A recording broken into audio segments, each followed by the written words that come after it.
अखियाँ से अखियाँ टकराना, फीलिंग उठे अजीब से। देखे द चेहरा करीब से, मिलल बाड़ू तू नसीब से। देखे द चेहरा करीब से, मिलल बाड़ू तू नसीब से।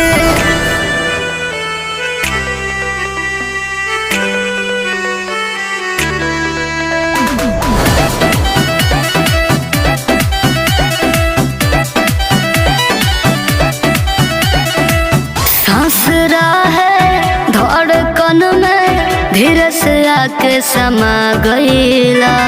प्यार के तहरा बारिश में भीजी, बदरा बन के छा गईला।